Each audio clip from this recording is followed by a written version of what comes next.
कोशिश की, अल्लाह की बरकत आएगी इस मुल्क पे और इंशाल्लाह ये गजीब मुल्क बनेगा। पाकिस्तान जिंदाबाद।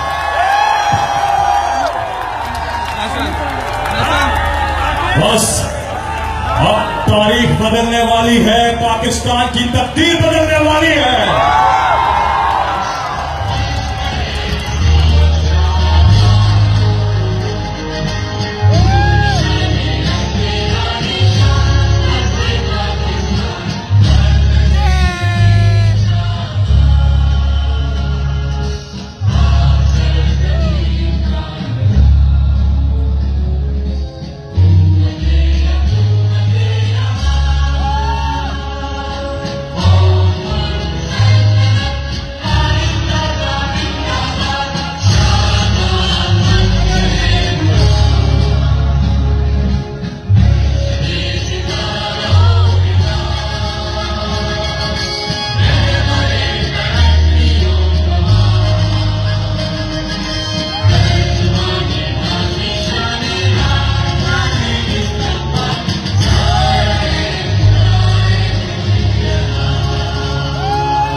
आखिरी बार, अभी 1 मिनट है, आखिरी बार देखें,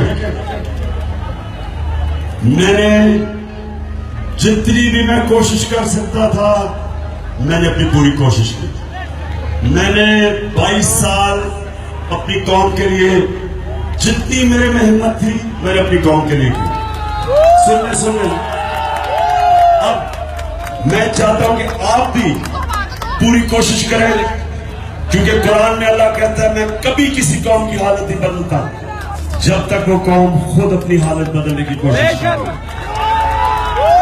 हम सारे कल तक अपनी पूरी कोशिश करेंगे, जल्दी सोना सारे कल रात को, क्योंकि आपने फजर को उठना है और जो भी पोलिंग एजेंट्स हैं आपने पोलिंग स्टेशन में तब तक बैठना है जब तक आप रिजल्ट ना पकड़ लें और इंशाल्लाह हमने आप पाकिस्तान बना दें। पाकिस्तान